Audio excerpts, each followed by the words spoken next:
Disclaimer: the following video may contain themes, references, or language that can prove sensitive to some viewers. If you are under the age of 13 or so, it is advised that you do not watch this video, or at least don't tell your parents. If you aren't a huge fan of adult humor, strong language, political jokes, etc., please bear in mind that this stuff is probably going to happen. As partners of Stage Beyond, we do not condone these references, as much as we make fun of them. If you are a fan of the movie that we're about to review, please keep in mind that these are our own opinions. If you like aspects of the film that we hated, or vice versa, please don't kill us. Here at the React Review, we value our lives. With all that out of the way, please sit back, relax, and enjoy the ride. The React Review is coming at you, delivering hot takes on movies for all to see. The React Review is coming at you, enacting all of our favorite scenes diligently.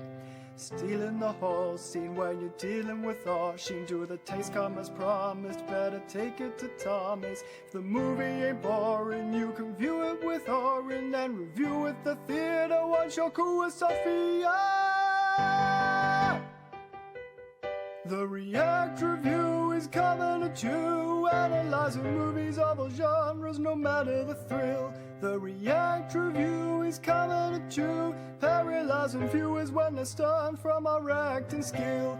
Understanding the story, you'll see the glory with Rory. If that ain't nothing to gloss, you'd need to cross with Ross. Whether film good or bad, our renditions be rad enough to wager this bond from the stage and beyond. The React Review is coming at you.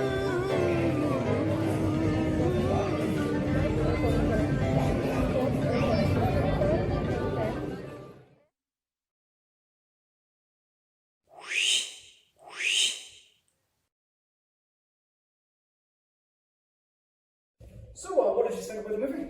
Some of it was funny.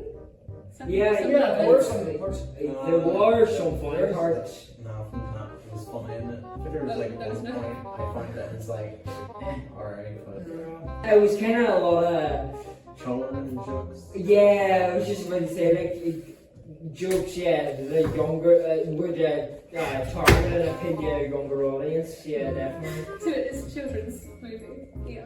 Oh, yeah, that's a children's movie. But I enjoy children's movies a lot. Like, I didn't think it was good for a children's movie, you know, wasn't that great? And I thought a lot of it was kind of disturbing. Like, any of the violent stuff I just found kind of horrifying. Yeah, I thought the same, yeah. It was pretty funny, like seeing the kids smacked in the head. I mean, that's funny where like you sprayed the champagne bottle on her face, but like I mean at least they drag her off like But he just whacked her in the face like 3 times. at least At least he dropped like she could avoid it, like she was rushing, like she shouldn't run in the house like that. It was dramatic. yeah.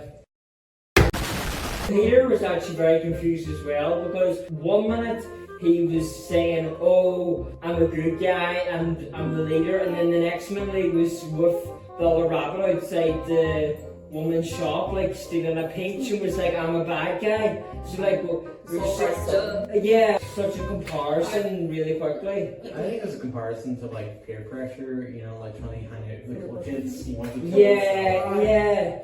And I feel like Peter's a very compelling character if you think about it, because we know that he's the runt of the litter, like he's the one that misbehaves. But when you think about it, it's kind of a misrepresentation. I think the movie did a good job of bringing up. Like, obviously, the guy that owns him, he was like referring to Peter how, oh, you always ruin everything. But like, we all know ourselves, like he was just trying to help, like he was trying to protect the crops. With the tomatoes. Aye.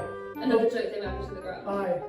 But the thing is, it got to his head that he really can't do anything right, even though, because only the guy thinks that, and then because of that he was easily persuaded by the older rabbit, how like he just turned to the dark side then, as it were. It was very, as Thomas mentioned as well to me, I agree with it, it was very CGI, very computer The edited. animals were all CGI. Yeah, obviously it's a children's film and it's an animated film, but I mean, in particular, the scene where he's frolicking down the hill on the grass. It was too edited and it was unrealistic. It looked. They could have probably saved money if they actually hadn't CGI the rabbits. Say they got real rabbits, like trained them up. Well, to do stunts. That could have been just teach it to your So much more like the deer here, and now we have a film, like a member of our film club who's already talking in 2040 before that won't happen for another real life. rabbits. Yeah, but that's the future. Yeah, it's the future, but not right now. It's the future we'll dream of. They did it for Teletubbies, they could do it for Peter Rabbit 3. Exactly.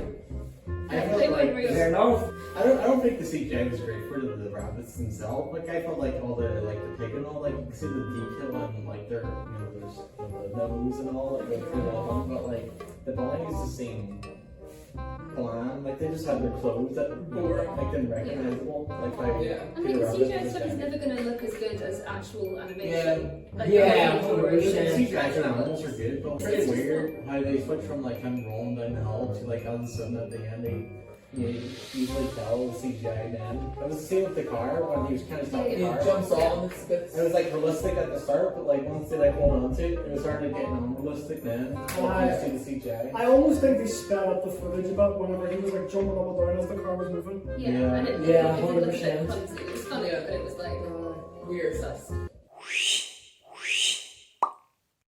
Well, my opinion about Peter Rabbit 2 is that you can watch it without like knowing anything about the first movie because it has nothing to do with the first. It's completely two different plots. The second movie starts off from like firstly where they both get married, they engage, and it's essentially like they virtually moved from the countryside almost into the city side. So it was a completely different experience for Peter Rabbit and the rabbits and the family, and it was a new adventure, and like they meet the businessman, and like they're kind of gullible to believing that like they're going their books is gonna be like what they wanted it to be, but like in today's society and capitalism, like people they want to make the most money as they can, so like people take advantage of people like for Thomas and B to believe that this person will make their their books what they wanted it to be, but of course capitalism, it doesn't work like that in today's society. People take advantage of others to make the most money they can, so they're pretty it was close to the end when they were it was pretty obvious they weren't really caring what they wanted in their books, and in my opinion I think I would give it a 7 out of 10.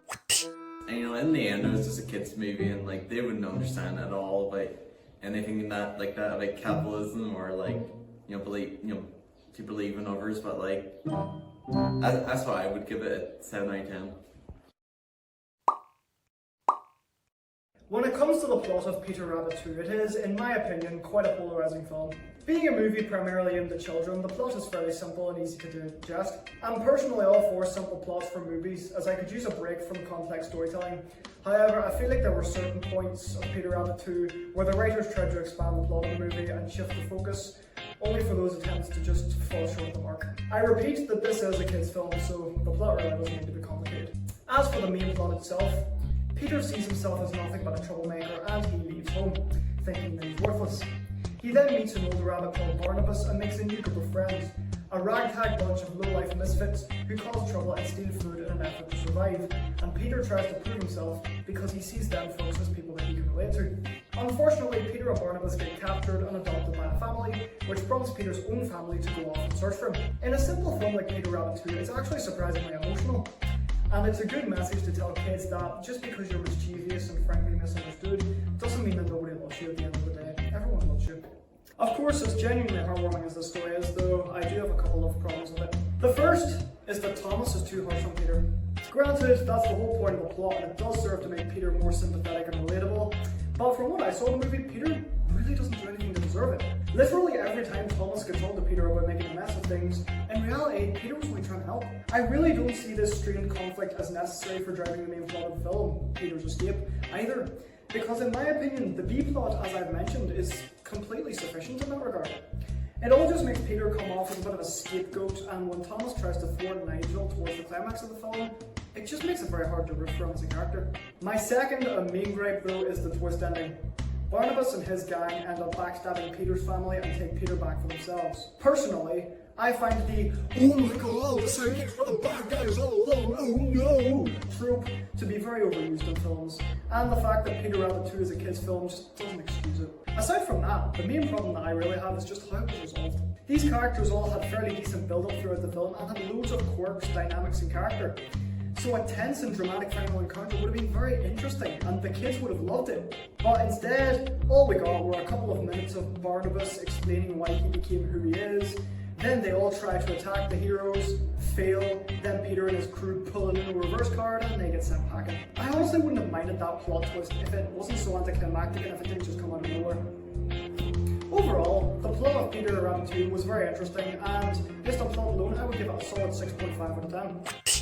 It was very engaging, had some minor problems, there were definitely highs and lows, but yeah, that's all I have to say.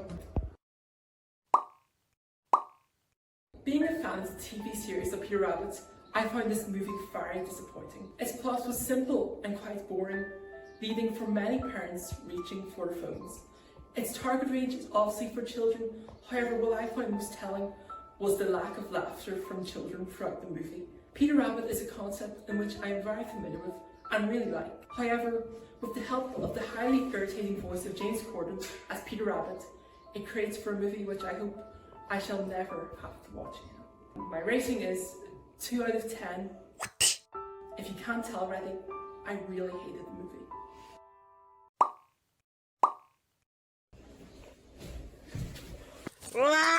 In my honest opinion, Peter Rabbit 2 The Runaway was an exciting, however disappointing film due to bringing up some thought-provoking topics, allowing people to voice their opinions as to what they thought was right and wrong. I thought that the graphics were particularly eye-catching and left nothing to the imagination.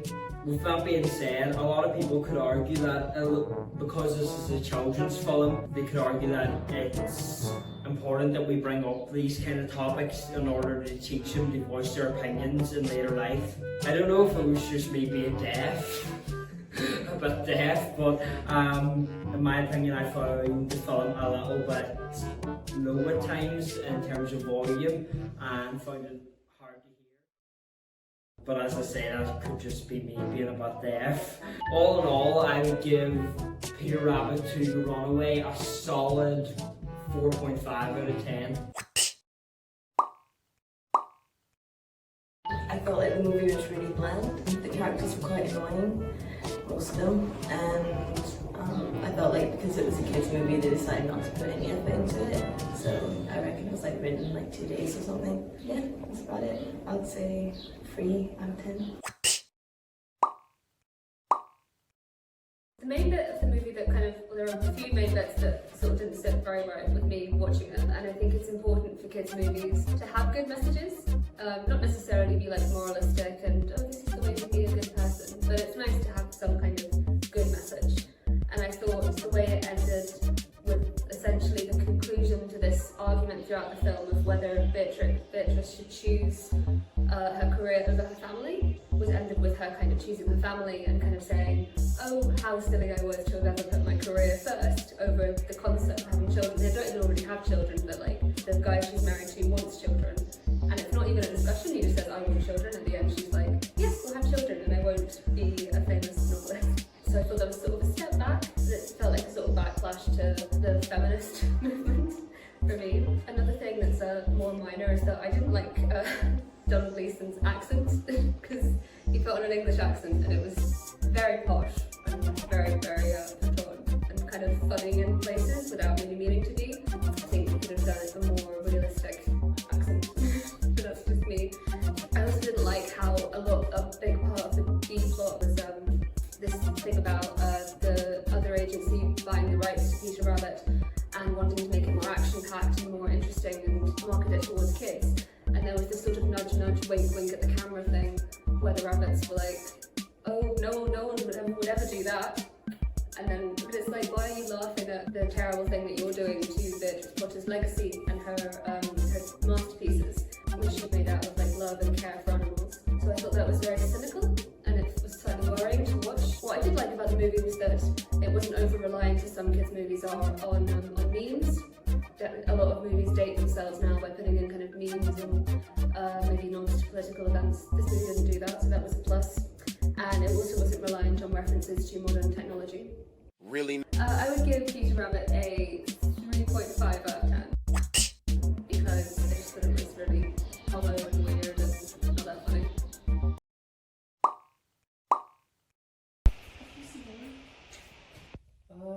Didn't he go to the bathroom?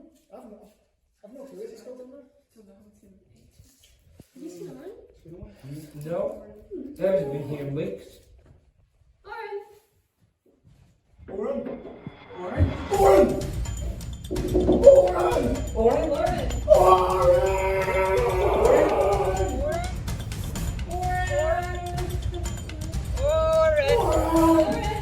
Oren!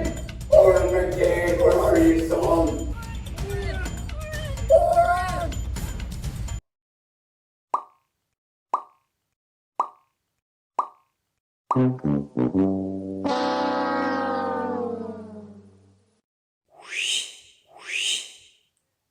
One scene that did make me smile was when your farmer boy was frolicking down the hill. I frolic the best of them. I'm gonna do it! I'm gonna frolic! He rolled and rolled, but when it came to the end, he sort of went like boinks. But it was really weird. It was like CGI and stuff was just so off. They really shouldn't have done it. We realised that like rolling in the grass, so when he was frolicking and rolling in the grass like that, symbolised like and made us think of rolling a joint, and because we all obviously had the drug references already. Well, one scene I hated, because it went on for far too long, was a scene where Peter is trying to take Mr. Murray's tomatoes off of the badger, and he keeps saying, give them to me, give them to me, give them to me, there's always more, and it just got really boring really fast. Badger, give me those. I only took a couple. The rest, more. More. And more. Alright, this isn't funny anymore, this is like gone on for like far too long. You like stop now, please. One aspect of Peter Rabbit 2 that I liked was the fact that they used sweets such as jelly beans represent drugs. So obviously the children understand that, you know, sugar from the sweets makes you hyper and stuff, but they wouldn't understand that it would be in relation to drugs. But yeah, for the older generation, for parents, it was quite a funny scene and quite a nice touch.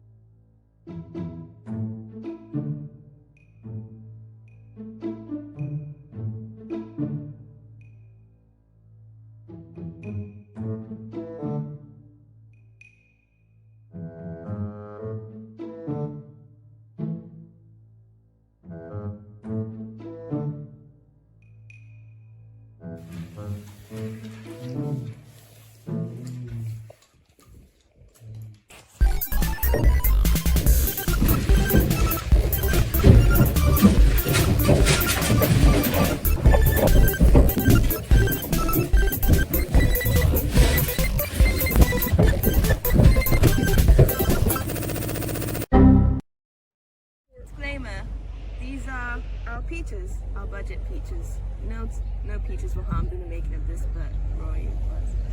Sorry, Roy. Peter, take that peach. You deserve it.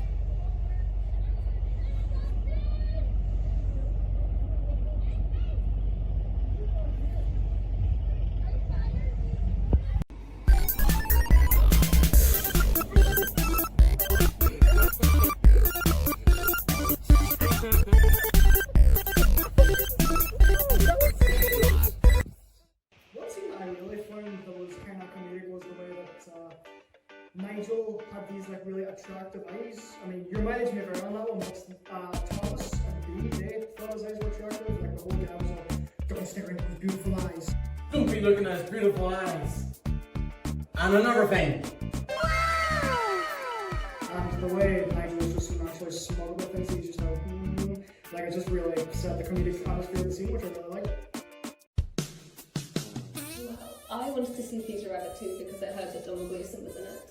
And he is the only reason you would ever want to see this film. He's class. He's really like attractive, he's got a nice red hair. His real accent, not the one he puts on in Peter Rabbit, is like so nice. I can just listen to him talk for hours and oh, he's really handsome and yeah, Donald Gleeson's amazing.